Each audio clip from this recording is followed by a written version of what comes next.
Hi viewers, wish you happy life and a good health. आज के इस video में हम सीखेंगे पास्ट इंडेफिनिट टेंस के बारे में, जिसको हम सिंपल पास्ट टेंस भी बोलते हैं। देखिए, पास्ट टेंस का मतलब भूतकाल होता है। जो पास्ट की एक्टिविटीज़ हमारी होती है, जो क्रियाएं पास्ट में होती हैं, उन क्रियाओं को हम पास्ट टेंस में कंसिडर करते हैं और वहाँ पास्ट टेंस के नियम लागू करते हैं हम ट्रांसलेशन करने में। तो जैसा कि हमने पहले प्रेजेंट सिंपल में देखा था और हर टेंस में हम देखते हैं, सबसे पहला काम हमारा होता है आइडेंटिफिकेशन का, यानी वाक्य को पहचानने का।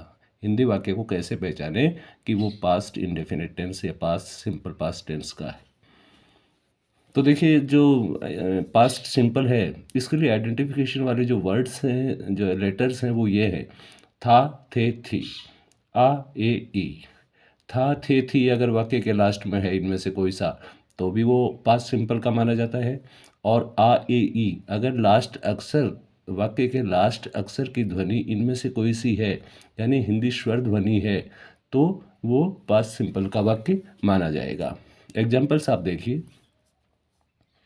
राधा ने खाना पकाया था, लास्ट में था है, इसलिए पास्ट सिंपल का हम इसे मानेंगे। और इसकी ट्रांसलेशन हम कैसे करेंगे? Radha cooked food. जो एफर्मेटिव सेंटेंस है उसका यही पैटर्न होता है, पहले सब्जेक्ट, उसके बाद मेन वर्ब और उसके बाद ऑब्जेक्ट। कुक्ड सेकंड फॉर्म है, पास्ट सिंपल है इसलिए सेकंड फॉर्म है। प्रेजेंट सिंपल में हमने फर्स्ट फॉर्म लगाई थी यहाँ पर, तो पास्ट सिंपल में हम सेकंड फॉर्म का यूज करते हैं, प्रेजेंट सिंपल में फर्स्ट फॉर्म होती है। सिंपल टेंस के जो एफर्मेटिव होते हैं, एसर्टिव सेंस या स्टेटमेंट का जो एफर्मेटिव सकारात्मक वाक्य होता है, उसमें हेल्पिंग वर्ब नहीं होती, सब्जेक्ट के बाद में सीधी मेन वर्ब को हम रखते हैं।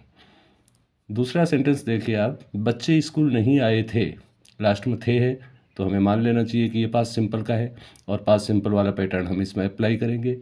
तो children did not come to school, negative sentence है, नहीं आए थे। नेगेटिव सेंटेंस में हमें मालूम है हम हेल्पिंग वर्ब लगती है, और पास्ट सिंपल की हेल्पिंग वर्ब होती है डिड। प्रेजेंट सिंपल में तो डू या डज होती है, पास्ट सिंपल में होती है डिड, तो हमने डिड लगा दिया और फिर नॉट, नहीं के लिए हमने नॉट लगा दिया, जो कि मेन वर्ब से पहले आता है।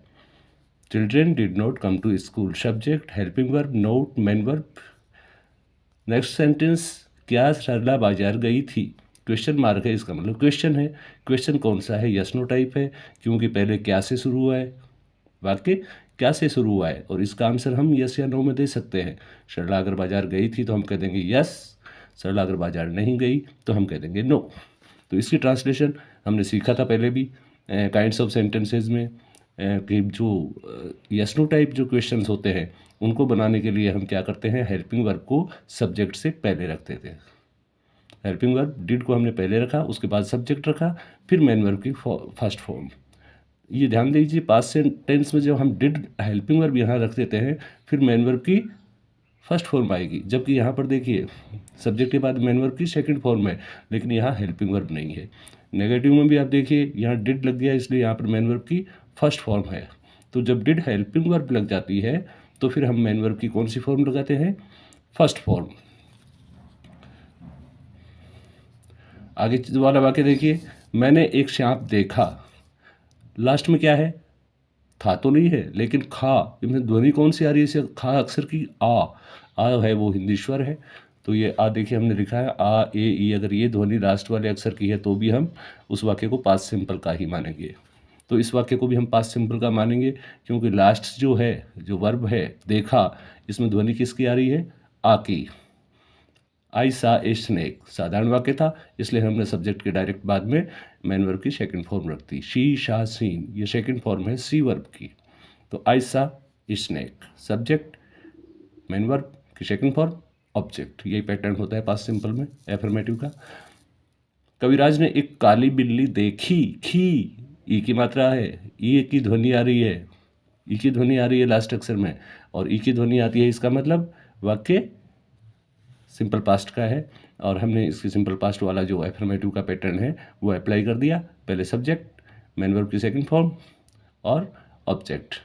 कविराज सा ए ब्लैक कैट, उसने पत्थर फेंका, ही थ्रू ए स्टोन, फेंका, आ की ध्वनि आ रही है, देखिए लास्ट में का, आ की ध्वनि आ रही है, इसका मतलब पास्ट सिंपल है। पास्ट सिंपल में ही हम इसकी ट्रांसलेशन करेंगे, पहले सब्जेक्ट ही, फिर थ्रो की second form through thrown, second form होती है थ्रू, हमने सेकंड फॉर्म रख दी सब्जेक्ट के बाद में, और उसके बाद में ऑब्जेक्ट रख दिया। तो इस तरह से ये पहचान इसके वाक्यों की होती है, जो आपके पास्ट सिंपल है इनके सेंटेंसेस की पहचान। अब पहचान तो हमने कर ली, अब बारी आती है इसके पैटर्न्स की, यानी ट्रांसलेशन के लिए इसका पैटर्न से पहले इसमें थोड़ी कंट्रोवर्सी है, उसको हम देख लेते हैं। देखिए, इसमें हमने देखा कि था, थे, थी, इसके जो एंडिंग वर्ड अगर था, थे, थी हो तो हम इसे पास्ट सिंपल में मानते हैं, लेकिन इसमें कुछ अपवाद है, कुछ एक्सेप्शंस हैं। कैसे? एक तो लिया था अगर लास्ट में है, इसका मतलब होता है चुका था। लिया था अगर लास्ट में लिया था तो इसका मतलब हो जाता है चुका था, यानी पास्ट परफेक्ट का हो जाता है, ये फिर सिंपल पास्ट का नहीं होता। एग्जाम्पल देखो आप, मैंने खाना खा लिया था, हालांकि लास्ट में था है, लेकिन ये सिंपल पास्ट में नहीं। ये क्या है? खा लिया, यानी मैंने काम पूरा कर लिया था पास्ट में, खाना खा लिया था। तो ये वाक्य, तो ऐसा वाक्य क्या होगा? मैंने खाना खा लिया था है लास्ट में, लेकिन फिर भी ये पास्ट परफेक्ट का है। इसलिए ये ध्यान रखने वाली चीज़ है, अगर लिया था है आ गया वाक्य में, लास्ट में वर्ड ग्रुप ये लिया था है, तो फिर हम उसे पास्ट परफेक्ट में मानेंगे, सिंपल पास्ट में नहीं मानेंगे। इसकी ट्रांसलेशन होगी आई हैड ईटन फूड, जो कि पास्ट परफेक्ट का पैटर्न है।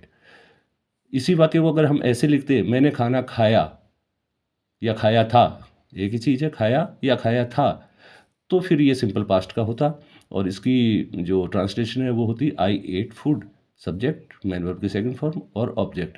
तो ये फ़र्क पड़ गया इससे आपके, किससे? लिया से। ये लिया है, लिया का मतलब ही कंप्लीट होना है।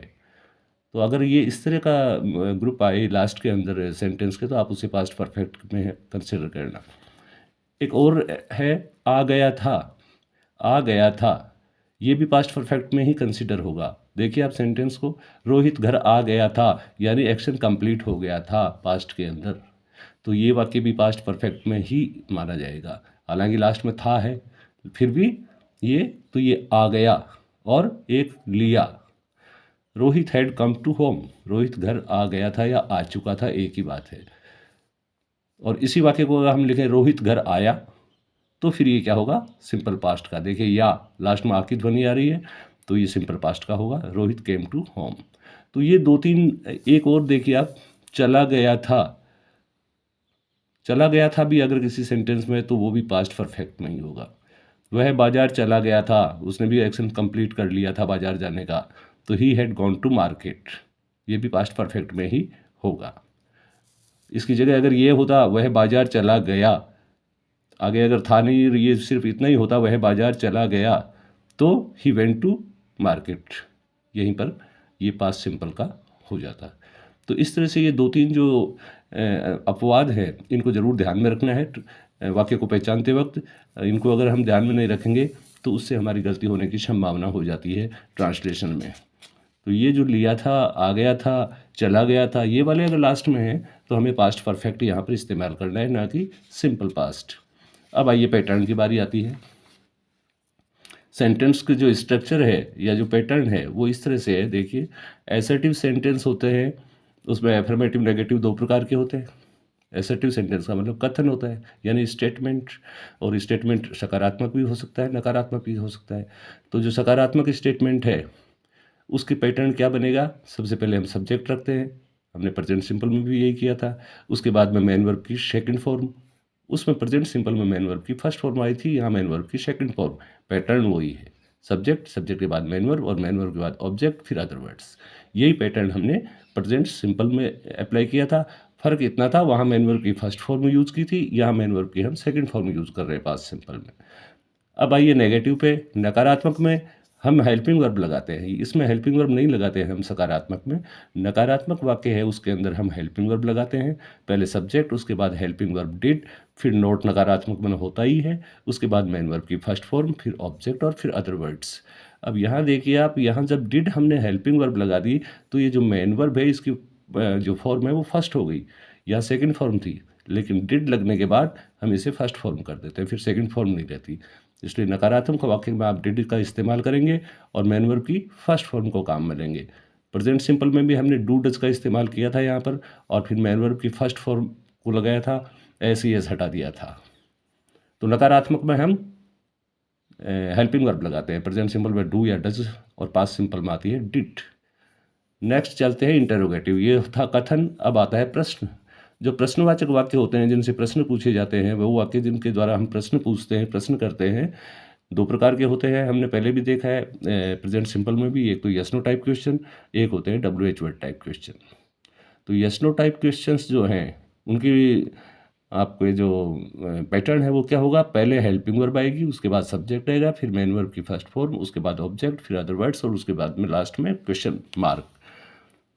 देखिए डिड हमने पहले लिखा है, हेल्पिंग वर्ब डिड होती है पास्ट सिंपल की, तो पहले हेल्पिंग वर्ब लिखती है, उसके बाद हमने सब्जेक्ट लिखा है, फिर मेन वर्ब की फर्स्ट फॉर्म। जब डिड है तो मेन वर्ब की फर्स्ट फॉर्म आएगी, उसके बाद ऑब्जेक्ट और other words. Yes no type question का यही पैटर्न होता है, चाहे टेंस कोई सा ही हो। बदलती है तो मेन वर्ब की फॉर्म बदल जाती है और हेल्पिंग वर्ब बदल जाती है। पैटर्न यही रहेगा, पहले हेल्पिंग वर्ब ही आएगी चाहे किसी भी टेंस का यस नो टाइप क्वेश्चन हो, उसके बाद सब्जेक्ट आएगा, उसके बाद मेन वर्ब आएगी, उसके बाद ऑब्जेक्ट आएगा, उसके बाद अदर वर्ड्स आएंगे। WH वर्ड टाइप की बात करें हम, तो इसमें और इसमें कोई फ़र्क नहीं है ज़्यादा।